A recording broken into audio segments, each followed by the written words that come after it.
Hey guys, it's Corey with Current Angling. In this video, I want to talk about the top 5 artificial lures to use inshore in the southeast, particularly here in South Carolina where I fish the most. So in each one of these categories, I want to talk about some of my top favorite baits of each, about the weather conditions and other cues that makes me think I should use each particular type of bait, and the retrieves that I would use for each bait. One that I probably use 90% of the time for almost all conditions is just going to be a very simple paddle tail. 3-inch paddle tail, some sort of a natural looking color.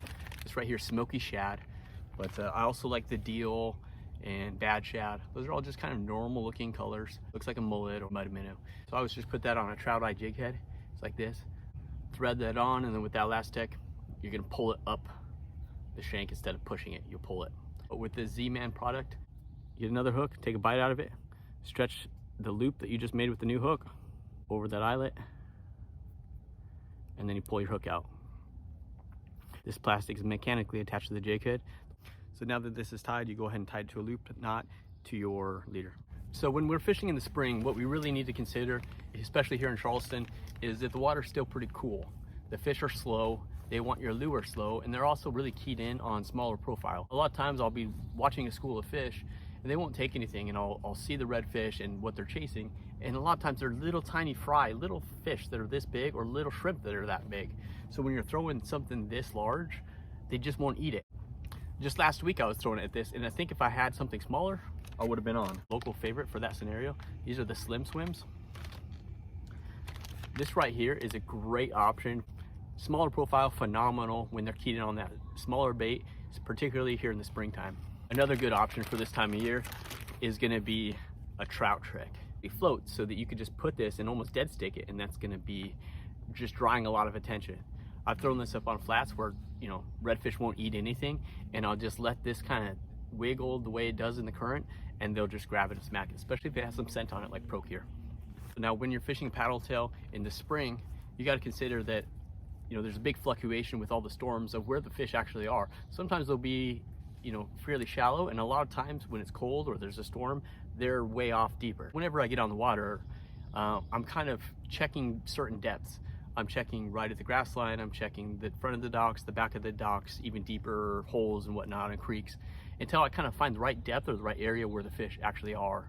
And what helps me explore that a little bit is having a different variety of weights of jig heads. This right here I think is the 1/8 ounce, and I also use a 3/16, 1/4 ounce, 1/2 ounce, depending on how deep I am. Sometimes with very strong current here, we have huge tidal swings of 6 feet. It's hard to get down. A lot of times in this cooler water, these fish are deep. They're deep off the edge of the docks and stuff. And if you're using a very light jig head in the strong current, you're just getting swept away, and you're not actually getting down to the area you need to be. So don't be afraid to use those weighted jig heads during those conditions to actually get down. There's no wrong way to use this as far as a retrieve. But one of my favorite ways is I'll cast it out there, I'll let it settle to the bottom, rod tip up. This will bring it up off the bottom a little bit, and then I'll reel down my slack. Now this allows me to really feel the bottom with the rod. All of my movement is with my rod and my rod tip, not my reel. Because you can't feel the movement when you're reeling your reel. This also really allows me to slow down a little bit. A lot of times I'm catching fish when I'm talking, or when I'm distracted with something in the boat. I'll start to reel in and I realize I have a fish. Especially here in the spring and winter time, that's exactly when this happens the most, because these fish just want it slow. A lot of times when that happens, I'll tell myself, hey, this needs to be much slower, and I'll slow down and I'll just catch more fish throughout the day because I've paid attention to those cues. So don't forget to work it slow. More importantly, don't forget to be cognizant of those different areas you're fishing and the different depths you're fishing and the different variations in speed. All right, so this next topic is jerk baits. This is a hard jerk bait my friend from Mayhem Fishing makes all kinds of different really good ones. What you need is something, you know, right around 4 inches. The retrieve I like to use is like jerk, jerk, and then pause.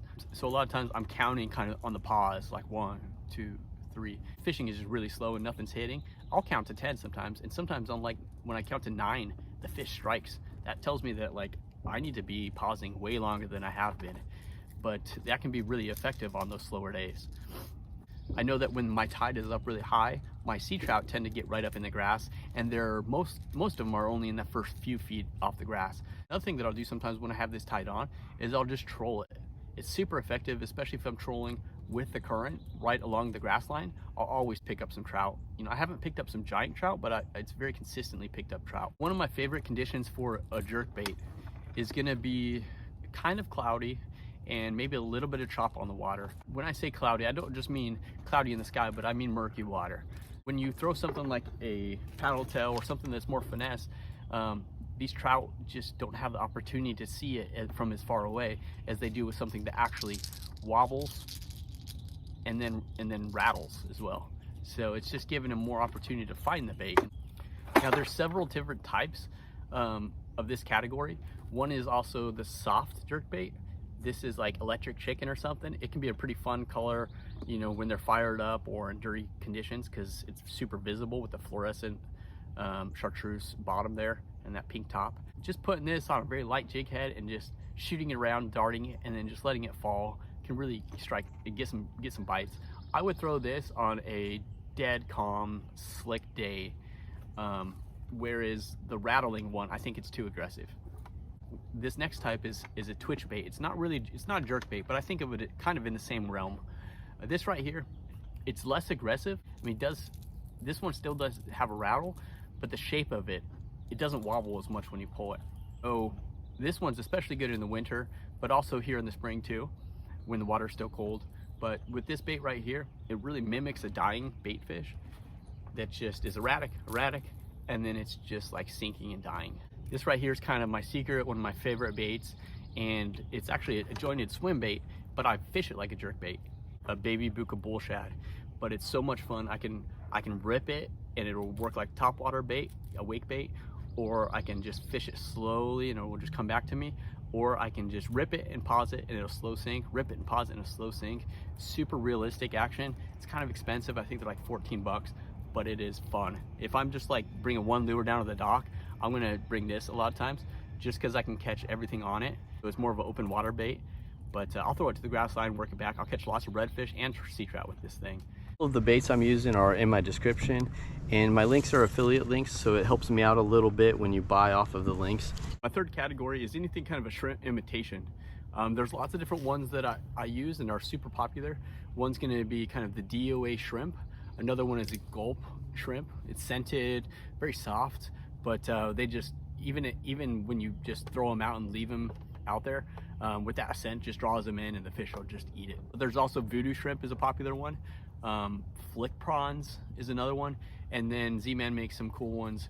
They make easy shrimp, which you can buy them either I think pre-rigged or there's a specialized hook for them. A lot of times I'll just throw in that same ice strike jig head and I'll just put it through and fish it that way.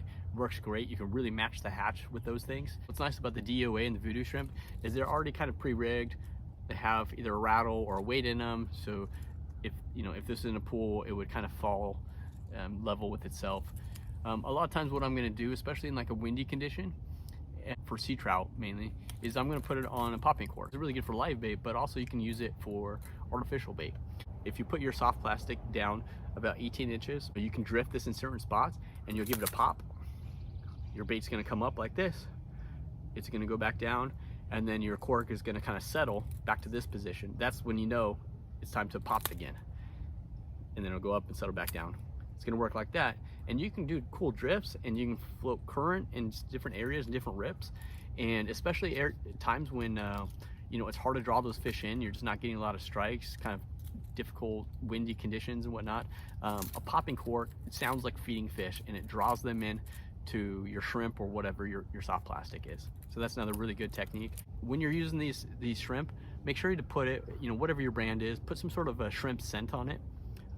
Especially for redfish, they're much more of a scent predator than the trout. The trout are more visual. This next category, the fourth category, is one that I'm just going to cover pretty briefly, but it's actually our TRD or Ned rig. If you're not familiar with it, it's kind of from the bass fishing world. You use either a rounded or a flat top jig head so it can sit on its head, and you want to use some sort of a floating bait like the Z-Man elastic or something that will float up pretty well. For some reason, these fish just get keyed on this bait because it's really just a stick bait, like half of a wacky worm, and you just put it on the hook. And it doesn't have a paddle tail, it's just straight. They call it TRD because that's short for turd, a turd rig. It's basically all it is. Zman makes a bunch of different cool colors that look just like a minnow, just like a mud minnow, just like, you know, I like the deal. It's a great one. Those ones are fantastic when it's cold, when it's clear, when the fish are finicky, because they're not scared of it. It's not doing anything crazy. It's just sitting there. They realize it's there. They might wait a little bit, but they're gonna pounce on it. And that one just kills it in the bass fishing world, and it also kills it here in saltwater fishing. So it's a great springtime bait, and it's one that you can fish the same way you would a paddle tail. You can slowly drag it back, you can bounce it back, or you can straight retrieve it. So check out the TRD, make sure you use that, and you definitely won't be disappointed with it. Now my next bait is actually one that is probably the most fun way to catch them. It's not always the best way to catch them, but sometimes it can be. This is topwater. Now a big topwater blow up is just unlike anything else because it's visual. You're not seeing a strike on a jig head when it's 9 feet down. You feel it and it's cool, but you're not seeing that big, you know, dramatic blow up on the surface and the tail flopping out, maybe the fish coming out of the water. But you see that on a spook. Several different kinds of spooks. You know, I don't have them all, but some of my favorites are the Super Spook. This one has inline hooks on it for bigger fish. I've also got the Super Spook Junior is a local popular, probably one of the most favorite. They all have different rattles. They have a large thunk, or sometimes they have a very almost like smaller BBs. This one also has a loud thunk. But this is a Rapala Skitterwalk, one of the fatter ones. I really like the silver one that's slightly smaller. That one's probably my favorite. I'll put a video or some pictures of that, me using that one as well. This is a Paul Brown, super popular in the Gulf Coast. You can bend them to do different things. You can throw this on a calm day for topwater. A lot of times something like this is too aggressive, but on a super calm day, this will be just subsurface or right at the surface, and it's a little bit lower in the water column than this. So with a short strike in this could be a good one to go to. Low tide, you know, you're gonna hear the fish, you're gonna see the fish start to strike top water, and it sounds like a loud suction sound, almost like an explosion on the water. And if you're keyed in on that sound, you know exactly what it is, and you're gonna think to yourself, aha, I'm gonna throw a top water. A lot of times if these fish are in like a trough that's only a couple feet, it's a great time to throw the top water because you're right in the striking zone, right above their head. It's great to have an overcast day because the fish are drawn and they just are gonna stage a little bit higher in the water column because of the low visibility.